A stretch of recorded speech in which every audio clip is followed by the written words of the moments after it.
Hello students, welcome back. Let us resume our discussion on L'Hopital's rule. By the way, there are two spellings of L'Hopital's rule. If you have French font, special O like this, then you can use this, L'Hopital's rule, original French.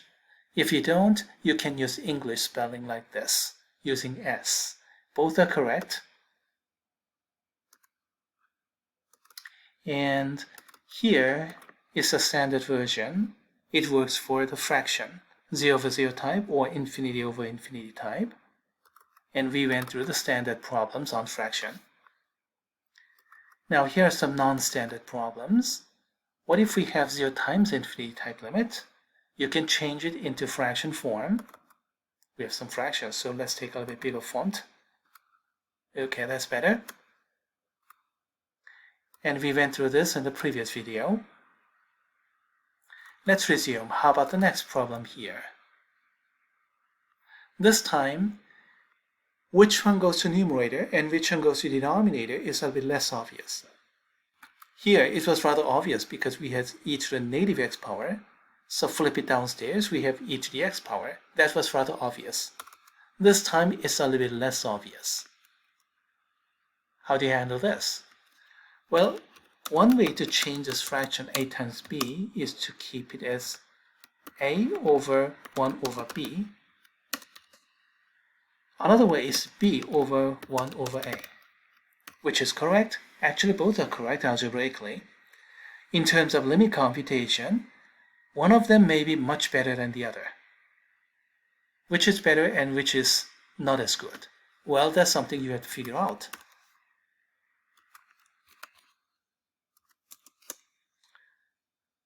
And let's copy and paste this thing down here. Okay, preparation complete. Now, one way to handle this is to keep x in the numerator and push this log of x downstairs. Like this.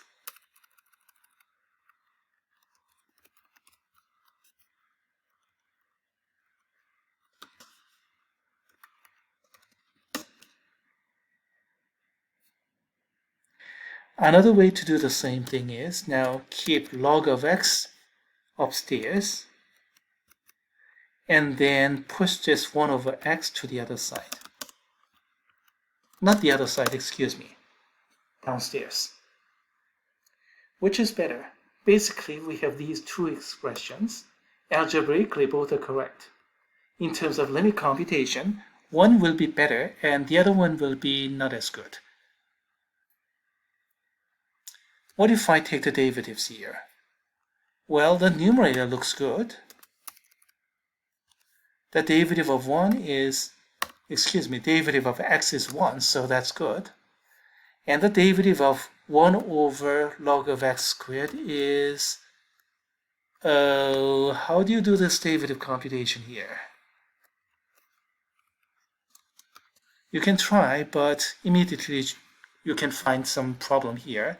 You can use some chain rule and maybe quotient rule, whatever. Is that really working out? Let's see.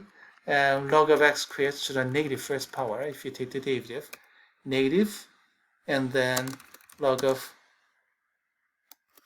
x squared, and then this thing to the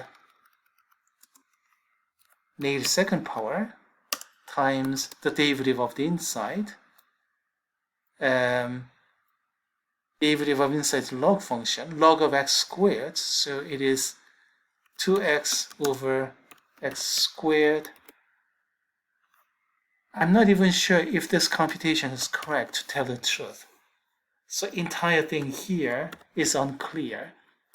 And I have no intention trying to going back and make it right. I think I already made my point. If the computation is getting this complicated, something is clearly wrong. Remember, the purpose of this technique and all the other limit techniques or derivative techniques, integration technique, whatever, those are to make the problem simpler so that you can actually handle. It's getting worse than before. Clearly, that's not the way. Now let's go to this math. take the derivative. How do you take the derivative here? Good question. How do you take the derivative of this log of x squared? Well, it's not too bad. 1 over x squared, and then you have to multiply the derivative of the inside. Outer function by chain rule, and then multiply the derivative of the inside. Or you can use log of u, so u prime over u, so that you can do this directly. Either way, that's a derivative computation. You see this one here, highlighted in blue, will become this. Denominator is going to be much better. It's 1 over x, so it's the same as x to the negative first power in the power form. So negative x to the negative second power. Oops. That's it, isn't it? As I highlighted in green. So this simplification is much better. Much, much better. Let's see. In the numerator, you're going to get 2x to the negative first power. In the denominator, negative x to the negative second power. Is that right? Please check. Blue and green. So this is a limit of,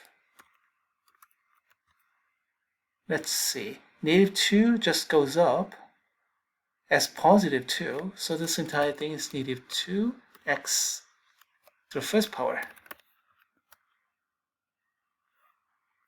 2 minus 1 is 1. Nobody write like this, of course. Just write like this. And what is this limit? Negative 2 times 0. Clearly this is 0. Okay, I admit. The derivative computation in the numerator is a little bit hard, but we went through a little bit hard derivative computation before, kind of like this derivative computation. Remember that? Oops.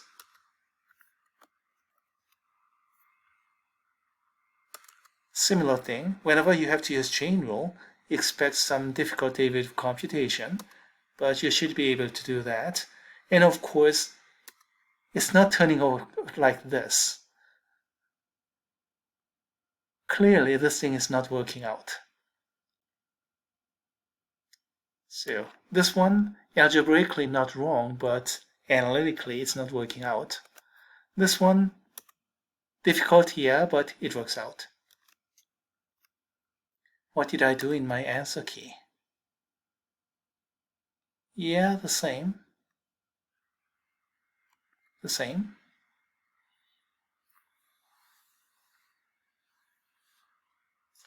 Okay, let's go to the next problem. I don't need this anymore. How about this? How do I change this into fraction? Well, if you learned some lesson in the previous problem, pushing this log of x to a denominator is a bad idea. And 1 over log x, oh, that's too hard. So it's going to be much better if you push this tangent of x to the other side. Like this. What is 1 over tangent x, by the way? It is cotangent. Remember that? So 1 over tangent is cotangent. So you can push this tangent to the denominator by taking the reciprocal. I don't need this. Everybody should remember tangent is 1 over cotangent. Cotangent is 1 over tangent. Okay, ready for L'Hopital's rule? Let's take the derivative. Derivative of log is 1 over x. And then the derivative of cotangent is, what is derivative of cotangent? Remember that? If you don't, look up the table. It is cosecant squared. Negative of cosecant squared. Derivative of cotangent is negative cosecant squared. Remember, the derivative of tangent is secant squared, and derivative of cotangent is cosecant squared, but the cotric functions always come with this negative. Okay, so far so good, and we have this limit computation to do. We have 1 over x there, but that's not too much of a problem. I can always push this x to denominator. Cosecant squared, what do I do with this? Remember, cosecant is 1 over sine, so you can always push it upstairs.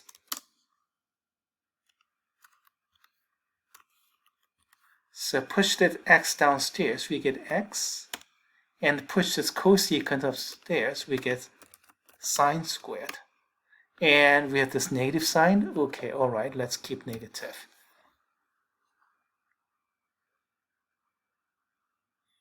Okay, now do you recognize what this limit is? This is negative of this limit of sine of x over x, and then sine of x, and the sine of x over x goes to 1, and sine of 0 is 0, so this is actually 1 times 0, you get 0. Remember this? The derivative, not the derivative, the limit, sine of x over x goes to 1.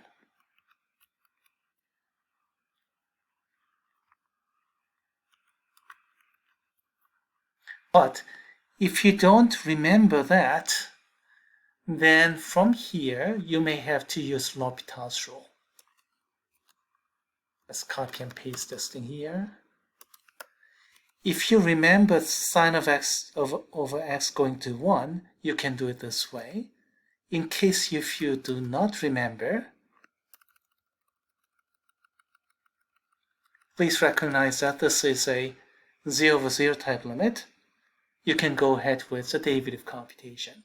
What's the derivative of sine squared? 2 sine of x cosine of x. Remember that?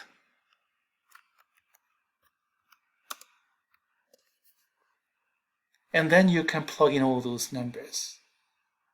X goes to 0, sine of 0, that's 0, cosine of 0, that's 1, and then all the others, you're going to get 0.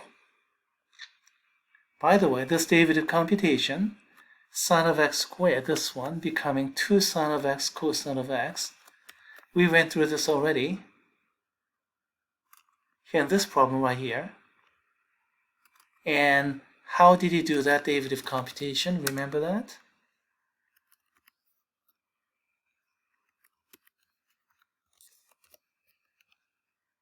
This is actually the derivative of sine of x squared. The outer function is power function, so you use the chain rule. Power comes out the coefficient. Inside never changes. And then subtracting 1 from the power, we get 1 power times the derivative of the inside. Of course, nobody writes like this. First power, we just get it off, and what you end up with, 2 sine of x cosine of x. And you can simplify even further into sine of 2x.